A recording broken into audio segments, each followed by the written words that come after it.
अहिले नेपालको लागि चाहिँ नयाँ प्रविधि हो। मलाई लाग्छ यो संसारमा यो प्रविधि चाहिँ धेरै अगाडि बढिसकेका हुनुपर्छ र नेपाल जस्तो मुलुक जहाँ चाहिँ हामीले कुनै पनि कन्ट्रिब्युसन नगरिकन क्लाइमेट चेन्जको इम्प्याक्ट हामीले भोगिरहेका छौँ, त्यस्तो मुलुकको लागि यो टेक्नोलोजी हामीले जुन इटा उद्योगबाट हुने प्रदूषण मुक्त नेपाल बनाउनको लागि यो चाहिँ एकदम सहयोगी हुनेछ। र नेपाल जस्तो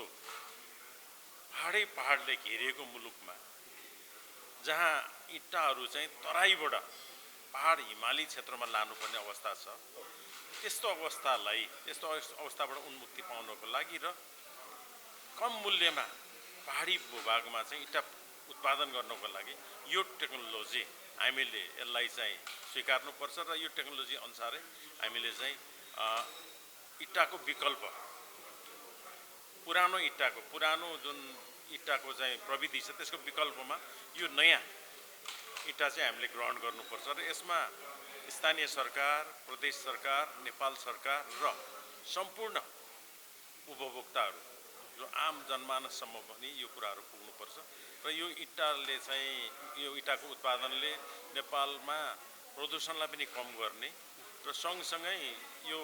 जुन निर्माण लागतलाई पनि घटाउने काममा चाहिँ यसले मद्दत गर्छ। त्यही भएर यो हामीले आज जुन MOU साइन गर्यौँ यो टेक्नोलोजी चाहिँ नेपालमा एडप्ट गर्नको लागि र आम जनमानससम्म पुर्याउनको लागि हामीले आज यो गरेका छौँ र यसमा सरकारको पनि साथ हुनुपर्छ, आम जनताको पनि साथ हुनुपर्छ र जसले गर्दा वातावरणलाई पनि यसले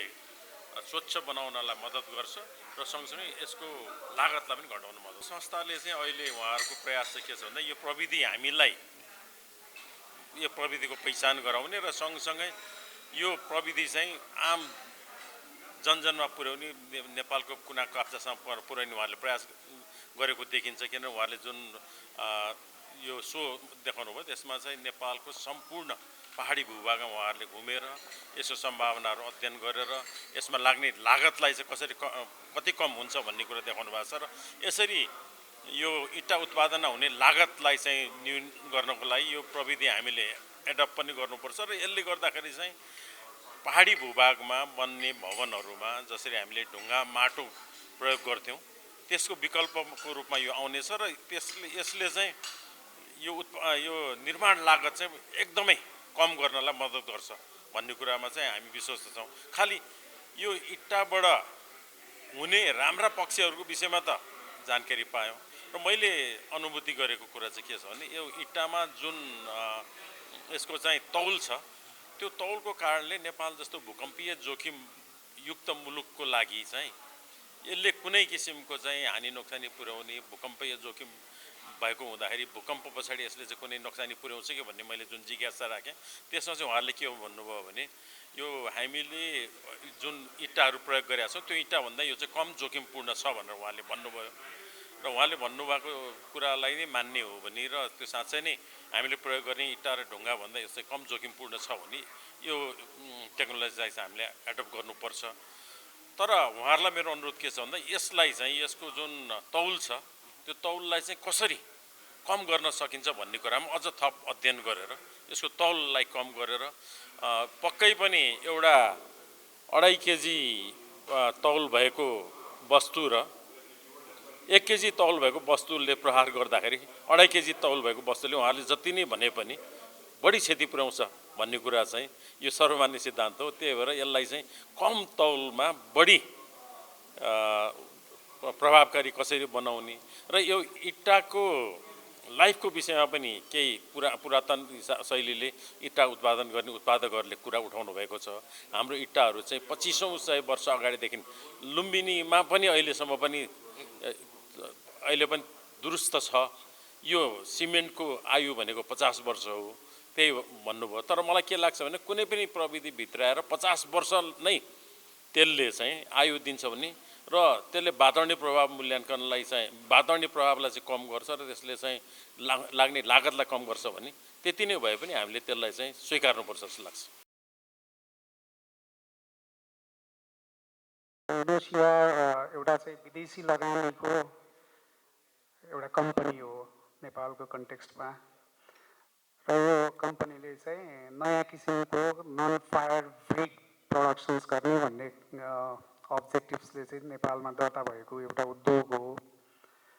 र यो पनि राख्दा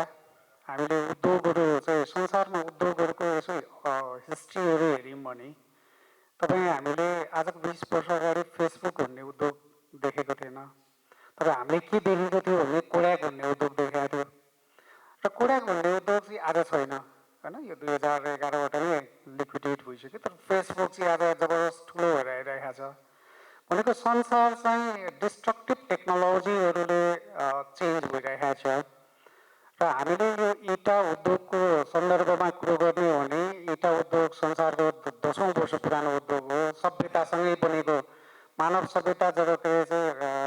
होइन तपाईँको जङ्गली युगबाट डोमेस्टिकेटेड भयो त्यसपछि इटाहरू बन्न थालेको हरप्पन सभ्यताबाट पनि देखेका छौँ हामीले र यो तपाईँको जुन रिजनमा हामी छौँ संसारमा सबैभन्दा धेरै इटा उद्योगको कन्सन्ट्रेसन्स भएको रिजन हो मात्रै तपाईँको पाकिस्तान इन्डिया नेपालमा हेऱ्यो भने 2 लाखभन्दा बढी इटा उद्योग छन् र ती उद्योगहरू चाहिँ मोस्टली फायर ब्रिक बनिरहेका छन् तिनीहरूको चाहिँ एउटा ठुलो सन्दर्भ के हो भन्दाखेरि उनीहरूले चाहिँ केही बालेर यसलाई पकाउनुपर्छ र हाम्रो देशको सन्दर्भमा हेर्ने हो भने पनि पहिले यही पकाउने कुरो चाहिँ काठ दाउराहरू बालिन्थ्यो होइन र यो काठ दाउराबाट बाल्दाखेरि कहिलेकाहीँ प्लास्टिक पनि हालिन्थ्यो कहिलेकाहीँ तपाईँको टायर्सहरू पनि बालिन्थ्यो जसले गर्दा चाहिँ इन्भाइरोमेन्टल फ्रेन्डली भएन भन्ने कुरो चाहिँ हामीले हेऱ्यौँ र त्यही अनुसार उद्योग मन्त्रालयले तपाईँको के अरे औद्योगिक प्रवर्धन बोर्डले होइन इटा उद्योग चाहिँ एउटा सफा उद्योग हुनुपर्छ यो चाहिँ धेरै हाम्रो आवश्यकता पनि हो निर्माण सामग्री होइन अब संसारमा हेऱ्यो भने यो निर्माण सामग्रीको कुरो पनि हरेक देशमा आफ्नो किसिमले हामी घर बनाउँछौँ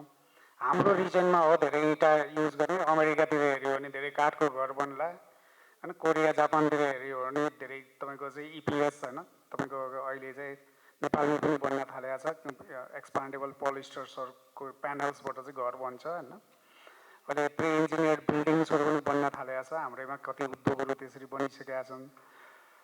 र इटा उद्योग चाहिँ होइन उद्योग मन्त्रालयले सबैभन्दा धेरै रेगुलेट गरेको इन्डस्ट्री पनि हो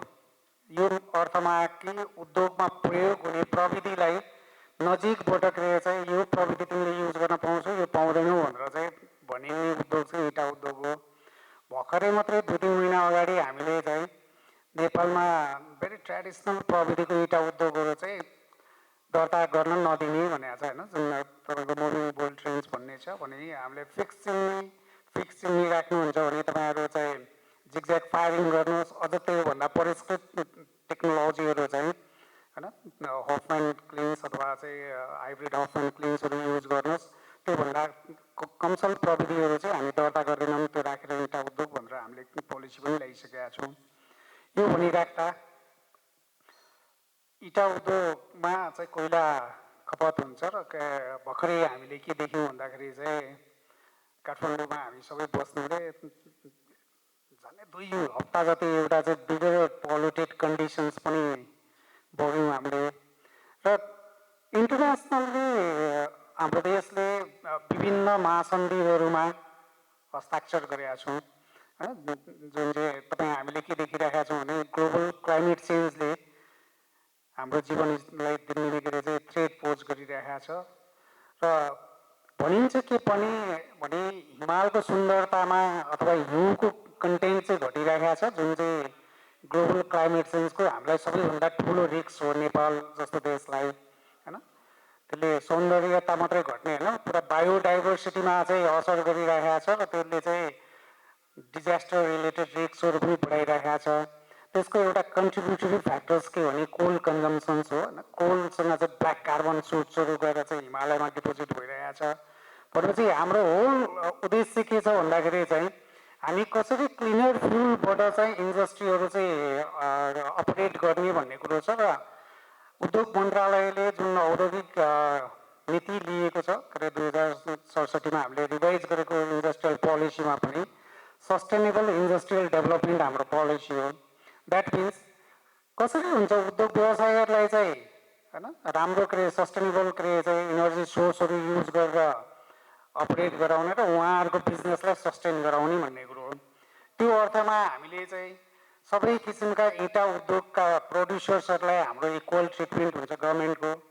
तर के पनि हो भन्दाखेरि those who are very environmental friendly तिनीहरूलाई definitely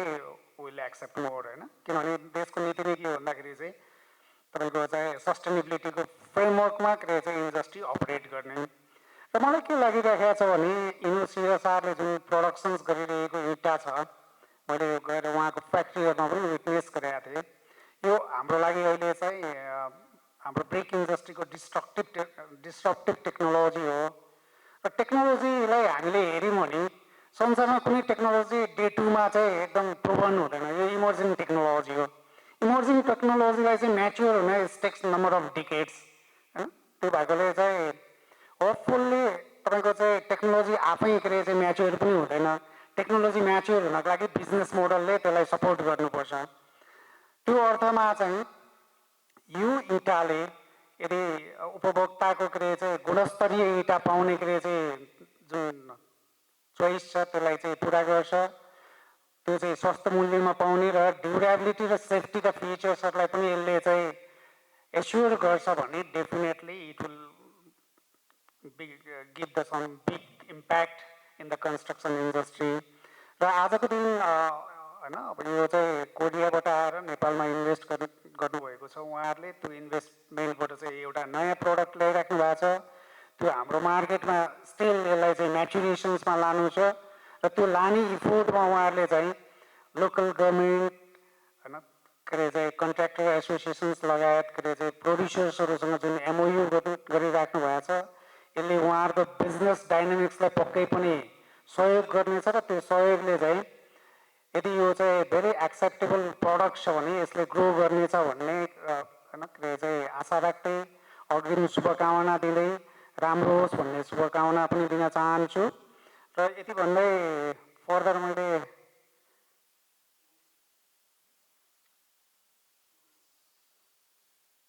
I think someone will get converted because र मैले अर्को एउटा सन्दर्भ के पनि जोड्न चाहे भने we recently formulate the nationally determined contributions. This is the third phase of nationally determined contributions for the global climate change. And our focus from the industry sector is related to the brick industry because of consuming more coals in the brick industry. So what we are planning to do that is to reduce the coal consumptions in the brick industry by adopting the better technology or by adopting by substituting by the better product. That is one of the goals we have put forward in our nationally determined contributions, and hopefully this product will be support to get that national NDC objectives also. And as well as we all know that there is sustainable development goals, and that there are different goals like industry innovations goals, there is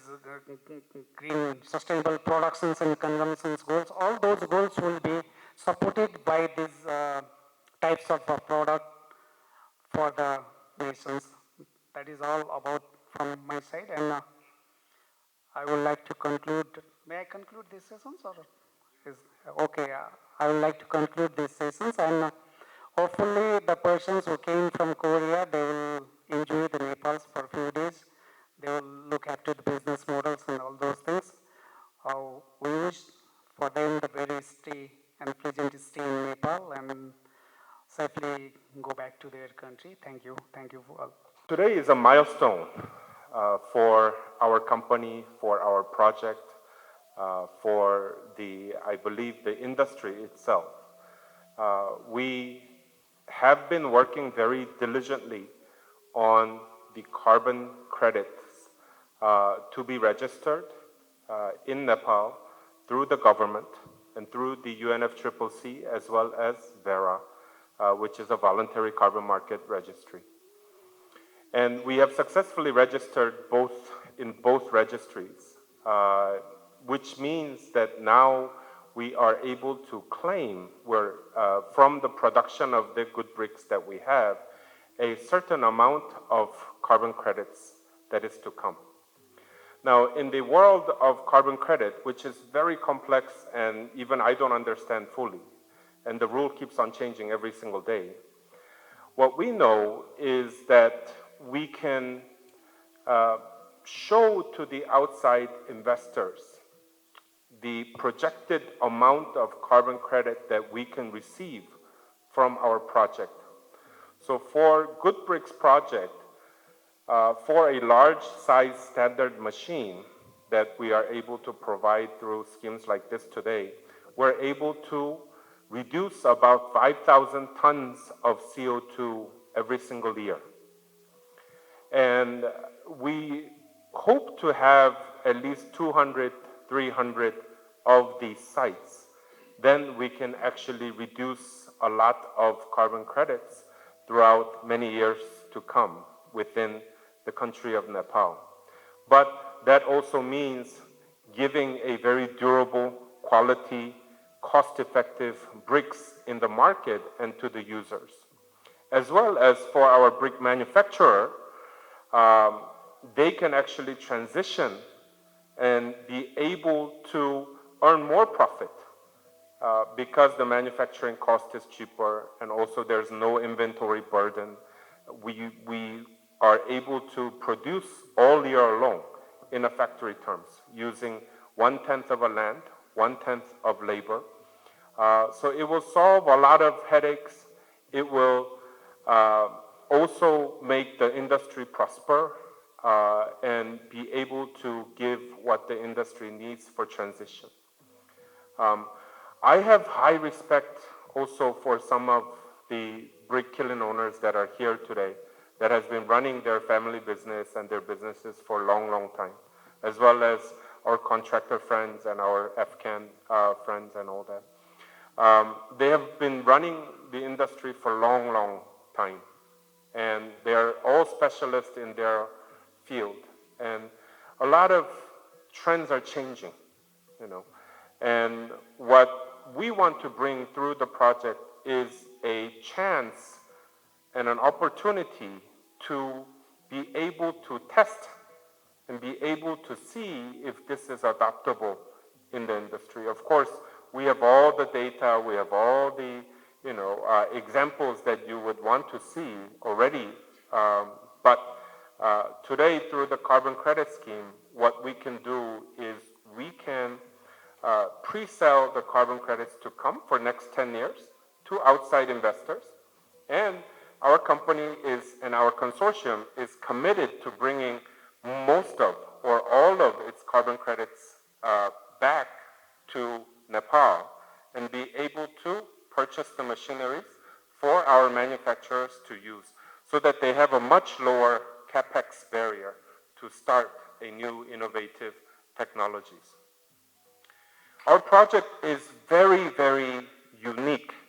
in the sense that our revenue source do not depend on carbon credits. A lot of the carbon credit projects that you will see throughout the global arena depends on selling carbon credit as a main revenue source. For our project, it is not. Right? That is why we can utilize all of the money that we have pre-sold the carbon credits back into Nepal. And this is a very, very unique project that I believe that Nepal government also is supporting very much, as well as the industry is supporting very much.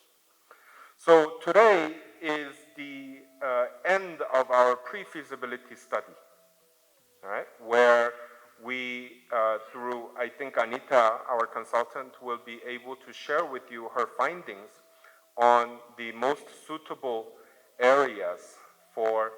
our technology. And out of those areas, in the main project, main feasibility study that we're going to do from next month,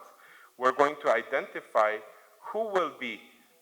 the main guys that we can actually start this project with. And what are the criteria for selecting these partners to have. And after that is finished, then we start the program. And between that time, of course, we're hoping that Nepalese government will reach an agreement with the Korea government in terms of the Article 6, as well as for us to receive some blessings in terms of the letter of approvals and also that. But I believe that all the stakeholders that are here today signing the MOUs and being able to show the interest will also reflect a lot in terms of government's decision and the speed that we're moving forward. We will continue on. There's a lot of interest from outside private sectors as well as investor groups, financial groups, to invest in the carbon credits to come. Yeah? So we're hoping that we can put in 200, 300, 500 machineries in Nepal at a giving very less burden for brick manufacturers to change, and also our contractors and construction companies to adopt their own brick making plant, because now they can actually, through the factory surroundings, you can actually predict how to, how many bricks that we are needed, how many bricks that we can actually bring out to the market, and et cetera, et cetera. Yeah. I believe that overall, this will also give a lot of opportunities to remote municipalities, not just near the Kathmandu Valley, but also in our remote places such as Shankwashaba or Daradura Doti,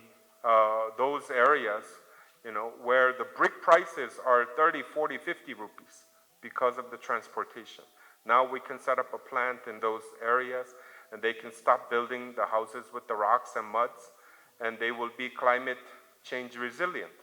They will be a very good significant project for climate change adaptation as well. So we believe that it will be a win-win for all the stakeholder groups that are here, including the brick manufacturers and brick kiln owners who wants to participate. MOU between the two countries and different stakeholders is developed upon the carbon credit scheme, where the good brick system that we are developing can pre-sell the carbon credits outside of Nepal and be able to bring those back into Nepal to support the capex machinery cost for our upcoming brick manufacturers. So it will significantly lower the barrier to adopt the new technology of our non-fire bricks, our good bricks technology, and it will be a major milestone of our project. So I think the Nepalese government and Nepalese industry is taking this very positively. Today we have FCAN, the Contractors Association, that we also had brick industry people and Nepalese government coming here to support. As I mentioned before, during the discussion, we're very unique in terms of that our project, when the carbon credit developed from doing business in Nepal, we're selling it outside and we're bringing all those carbon credit revenues back as a support for the Nepal brick industry. That is the very unique selling point and very unique point of our project. There's no other carbon credit project in the world that actually is doing that. Would like to encourage the brick industry to open up a little bit more. Yes, the trend is changing. The new innovations are coming. And we're not saying to the brick industry that you should close down everything immediately. It will take time. And we want the different stakeholders to